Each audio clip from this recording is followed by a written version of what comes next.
pada masa Abu Bakar di khalifah dia ada berlaku satu benda ni, kita ayat kisah lagi. Ada berlaku pada masa khalifah Abu Bakar As-Siddiq radhiyallahu ta'ala anhu pada satu masa. Di satu sikit ke masa tu Abu Bakar di khalifah tu. Kisah dia berdoa. Lepas tu ke masa tu Abu Bakar di khalifah tu, ada satu lelaki-lelaki mati. Mayat kita atas sejid mayat.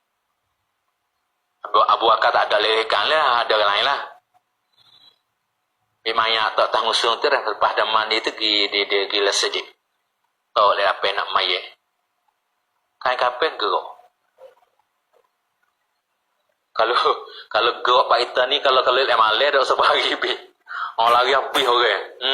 Lari api. Mati juga dah ni, dia mandi apa dah hidup dah. Dia mati. Bukan Nabi Isa buat hidup boleh. Dah buat hidup zahir lah. Betul? Gerok. Bila gerok kain-kain pak tu dah. Hawasa nakuk, hawasa wahyat, hawasa hafangan nakuk atu tu mesti dah lari pas tepi.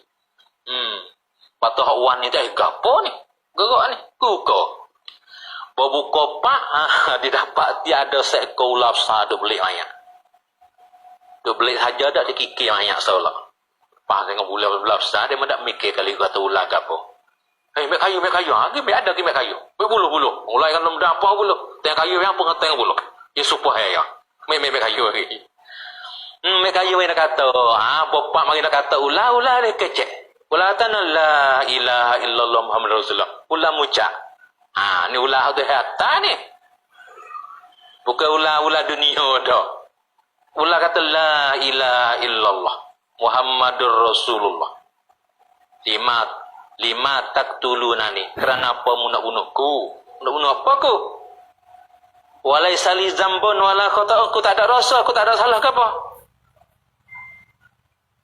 Tanya oleh hari tu, Pak Muhammad apa? Innallaha ta'ala amarani an u'azibahu. Sesungguhnya Allah Ta'ala suruh aku mari azab mayat ni. Ni, ya hak mati hari tu, ya ada orang lain, ya lah kubur, ya kena ada. Tenang. Bila pak itu ulah kecek lah kata dah. Innallaha ta'ala amarani an u'azibahu. Maka waktu tu, manusia mayat tu, adalah hak tanya tu. Ma khotayahu. Apa kesalahan ini mayat ni? Boleh ia kena belik dimu ni? Qalatillah itulah ya awak. Salah su khotayahu. 3 kesalahan yang dia di atas dunia. Di atas dunia ya ada wak 3 kesalahan. Habak boleh kena azab ni? Nak tahu lalu dah. Orang hidup ni nak tahu. Tahu saja lepas tu pada yang lain. Al-ula yang pertama kata iza sami al-azana la yaji'ul jama'ata. Apabila mendengar ia akan bayar tak gimana maaf. Kau dengar saja. Tenang. Lepas tu dalam keadaan tak gimana maaf, pati yang mayar rumah dak. Tu maksud tu ulama tu. Dak ia dak gimana maaf, payah dak mayar rumah. Ada pun dak gimana maaf, ia mayar rumah tak apa. Tak ada dapat kelebihan mayar tu lah. Ni dak mayar rumah dak lah. Tu mana ya? Iza sami al-azana la yaji'ul jama'ah. Dia si mati ni. Wasaniyatu dan yang kedua kesalahan apa? La yukhrijuz zakata. Kena kau ulah syuja' ulah qira'. Tani ya dak gimak mana ya dak mayar rumah dak ayah. Patut dalam hadis lain dak ya dah orang ada keluar zakat, orang ada mayar, maka masuk le kubur ya kena tadi ulah syuja' ulah qira' tu. Patut besar tu, patut di kepala ini licin tak ada sisi. Orang ulah kepala bu syuja' ulah qira' tu. Nanti nak sesok okey. Hak mati dak mayar lepas tu dak keluar zakat. Tahu dak mayar bemal tu. Nama tak dak mayar rasa dak mayar dak ngaji tu sebab kat tu pada mayar. Dia buat amal dak soleh. Ni ada ni hak teh ni nanya ni. Dia rasa kena tak apa aku mayar dak ingat mak dak ingat. Mak apa dak ngaji kita? Wasali satu dan yang ketiganya yasma'ra.